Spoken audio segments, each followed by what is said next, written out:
नमस्कार, नक्षत्र दुनिया चैनल में आप सभी का हार्दिक स्वागत है। आज के वीडियो में हम भाग्य भाव से संबंधित कुछ महत्वपूर्ण सूत्रों पर विचार करने वाले हैं।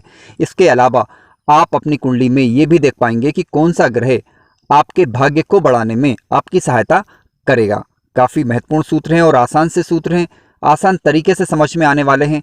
इसके अलावा वीडियो का फ़ायदा सबसे बड़ा ये होगा आपको कि जब भी उन ग्रहों की दशा अथवा अंतरदशा आएगी जो आपके भाग्य में महत्वपूर्ण भूमिका निभाने वाले हैं, तब आप उनसे संबंधित कुछ उपाय कर लेंगे तो उनका श्रेष्ठ लाभ आप ले पाएंगे। यदि आपने हमारा चैनल अभी तक सब्सक्राइब नहीं किया है तो कृपया पहले चैनल को सब्सक्राइब कर लीजिए। आइए शुरू करते हैं। वो नए दर्शक जो चैनल पर नए हैं, मैं उनके लिए स्पष्ट करना चाहूँगा कि आपको लग्न कुंडली लेना है। ध्यान रखें, जिन सूत्रों पर आज हम विचार करने वाले हैं उनको आपको लग्न कुंडली से ही देखना है। समझने के लिए मैंने यहाँ पर एक काल पुरुष की कुंडली ली हुई है, यानी मेष लग्न की कुंडली ली हुई है। इसलिए लग्न में 1 नंबर लिखा हुआ है और 90 भाव में 9 नंबर का अंक लिखा हुआ है। हालांकि यहाँ पर अलग अलग लग्नों के अनुसार राशियों के अंक अलग अलग हो सकते हैं। अब जो भी अंक 90 भाव में लिखा होगा वही आपका भाग्यश ग्रह होगा। अब इस कुंडली की बात करें तो ये मेष लग्न की कुंडली है और 90 भाव में 9 नंबर का अंक लिखा है, तो आपका भाग्यश गुरु हुआ, यानी भाग्यशाली ग्रह जो हुआ वो गुरु ग्रह हुआ, यानी भाग्य को बढ़ाने वाला ग्रह गुरु ग्रह हुआ। हालांकि मान लीजिए ये वृषभ लग्न की कुंडली होती तो यहाँ पर भाग्यश ग्रह आपका 10 नंबर यानी मकर राशि का हो जाता, यानी शनि ग्रह हो जाता। ठीक है, अलग अलग लग्नों के अनुसार आपके भाग्यश अलग अलग हो सकते हैं। सूत्रों पर विचार करने के पहले सबसे पहले हम ये समझ लेते हैं कि भाग्य भाव यानी 90 भाव से विचार किस बात का किया जाता है, ताकि सूत्रों को समझने में आसानी हो जाए। मित्रों ध्यान रखें, 90 भाव से हम व्यक्ति के भाग्य का विचार करते हैं, यानी भाग्य उसका साथ देगा अथवा नहीं देगा, इस बात का विचार हम 90 भाव से ही करते हैं।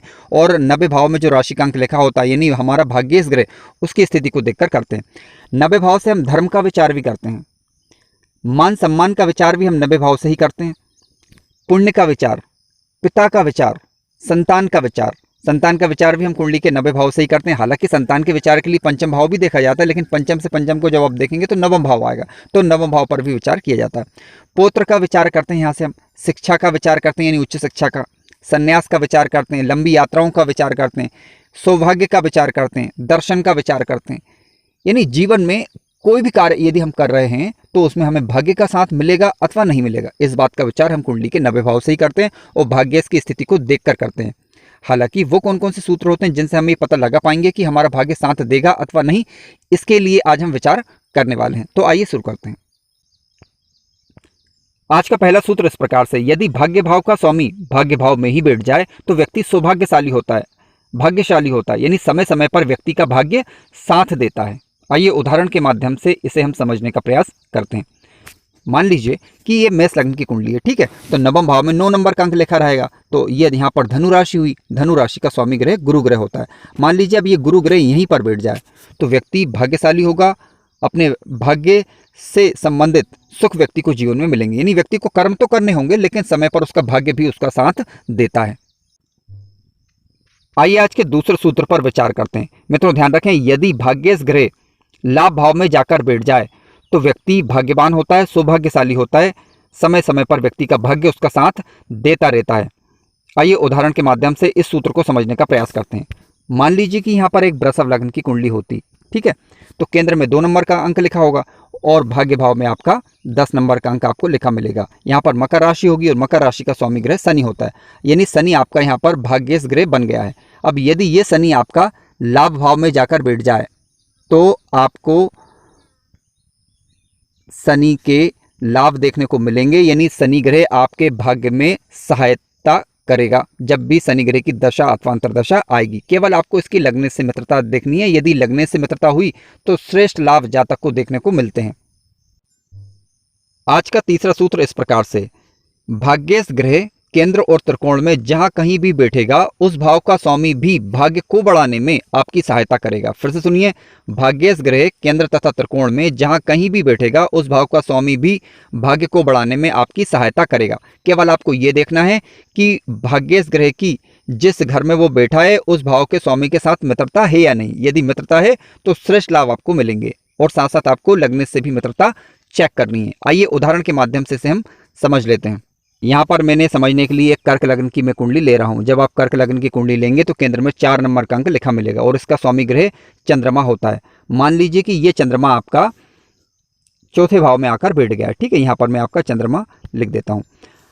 अब गुरु ग्रह की बात करें तो ये गुरु ग्रह यहाँ पर भाग्यस ग्रह हुआ, क्योंकि 12 नंबर का अंक जो है आपका 90 भाव में आएगा। ठीक है, अब मान लीजिए ये गुरु ग्रह आपका पंचम भाव में आकर बैठ गया।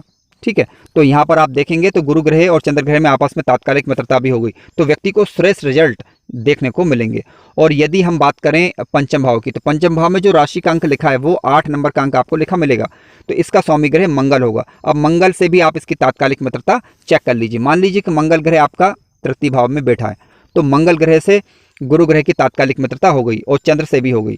ठीक है, तो ये गुरु ग्रह आपको श्रेष्ठ रिजल्ट तो देगा ही देगा, साथ साथ मंगल ग्रह भी आपके भाग्य को बढ़ाने में आपकी सहायता करेगा। क्यों? क्योंकि गुरु जो बैठा है वो मंगल के ही घर में बैठा हुआ है, यानी वृश्चिक राशि में बैठा हुआ है। आइए आज के चौथे सूत्र पर विचार करते हैं।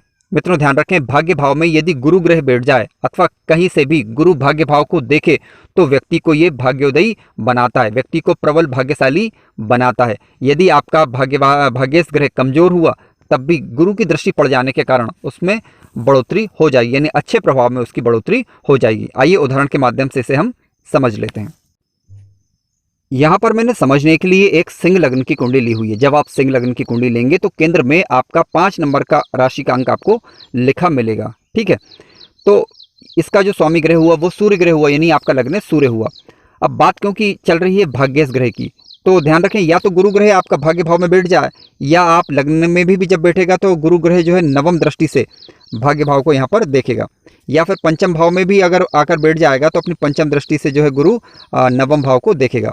यानी गुरु ग्रह या तो उपस्थित हो या कहीं से भी बैठकर 90 भाव को देख ले तो भाग्य में बढ़ोतरी ये करता है, यानी आपके भाग्य को सबल बनाता है, मजबूत बनाता है।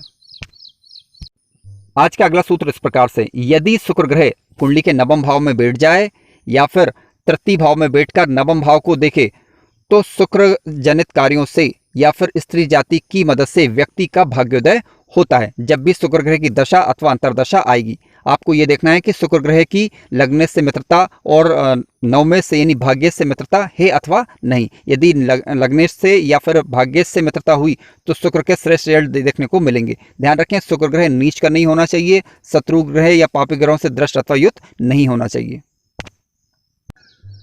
आइए अब कुछ अन्य बातों पर विचार कर लेते हैं। यदि मान लीजिए भाग्येश ग्रह लाभ भाव में आकर बैठ जाए और लाभेश भाग्य भाव में आकर बैठ जाए, ये परिवर्तन भी काफ़ी एक अच्छा परिवर्तन है। व्यक्ति के भाग्य को बढ़ाने वाला, लाभ को बढ़ाने वाला ऐसा परिवर्तन कहा जाता है। इस कुंडली की बात करें तो ये मेष लग्न की कुंडली है मित्रों। अब यहाँ पर आप देख सकते हैं कि 90 भाव में 9 नंबर और 11वें भाव में आपका 11 नंबर लिखा है। तो यहाँ पर गुरु ग्रह मान लीजिए यदि लाभ भाव में बैठ जाए और शनि ग्रह आपका भाग्य भाव में आकर बैठ जाए तो ये परिवर्तन जीवन में अच्छा परिवर्तन माना गया है, आपको लाभ देने वाला और भाग्य को बढ़ाने वाला परिवर्तन कहलाता है। आइए अगली बात पर विचार कर लेते हैं। मान लीजिए कि यदि आपका पंचम भाव का स्वामी 90 भाव में आकर बैठ जाए और 90 भाव का स्वामी पंचम भाव में आकर बैठ जाए तो ये परिवर्तन भी जीवन में उन्नति लाता है, यानी नवम पंचम का आपस में राशि परिवर्तन भाग्य को बढ़ाने वाला होता है, भाग्य व्यक्ति का साथ देता है। आइए अगले नियम को समझ लेते हैं। यदि आपका भाग्येश ग्रह लग्न भाव में जाकर बैठ जाए और लग्नेश ग्रह भाग्य भाव में आकर बैठ जाए, यानी ये राशि परिवर्तन भी जीवन में श्रेष्ठ परिवर्तनों में से एक कहलाता है। यानी व्यक्ति का भाग्य तो साथ देगा ही देगा, व्यक्ति अपने कर्मों की बदौलत अपने भाग्य का स्वयं निर्माता होगा, ऐसा ये सूत्र बताता है। अब अगले परिवर्तन पर विचार कर लेते हैं। यदि भाग्येश ग्रह पंचम भाव में आकर बैठ जाए और पंचम भाव का स्वामी यानी पंचमेश ग्रह भाग्य भाव में आकर बैठ जाए तो ये परिवर्तन भी काफ़ी श्रेष्ठ परिवर्तन में आता है। नवम पंचम का जब भी राशि परिवर्तन होगा जीवन में सौभाग्य को बढ़ाने वाला होगा, शिक्षा को बढ़ाने वाला होगा, धर्म कर्म को बढ़ाने वाला होगा, यानी जीवन में व्यक्ति का भाग्य भी साथ देगा और व्यक्ति की शिक्षा के लाभ व्यक्ति को जीवन में मिल पाते हैं। मित्रों ध्यान रखें कि कुछ परिवर्तन अच्छे परिवर्तनों में आते हैं, जैसे कि भाग्येश और कर्मेश का परिवर्तन हो जाए, भाग्येश और लाभेश का परिवर्तन हो जाए, भाग्येश और लग्नेश का परिवर्तन हो जाए, भाग्येश और धनेश का परिवर्तन हो जाए, भाग्येश और पंचमेश का परिवर्तन हो जाए। तो ये सारे परिवर्तन जीवन में उन्नति और तरक्की को लेकर आते हैं। केवल आपको ये देखना है कि लाभ भाव का स्वामी यानी नवमेश के साथ जिस ग्रह का परिवर्तन हो रहा है उसके साथ तात्कालिक मित्रता होना आवश्यक है। और साथ साथ आप ये देख लें कि भाग्येश की लग्नेश के साथ मित्रता है या नहीं।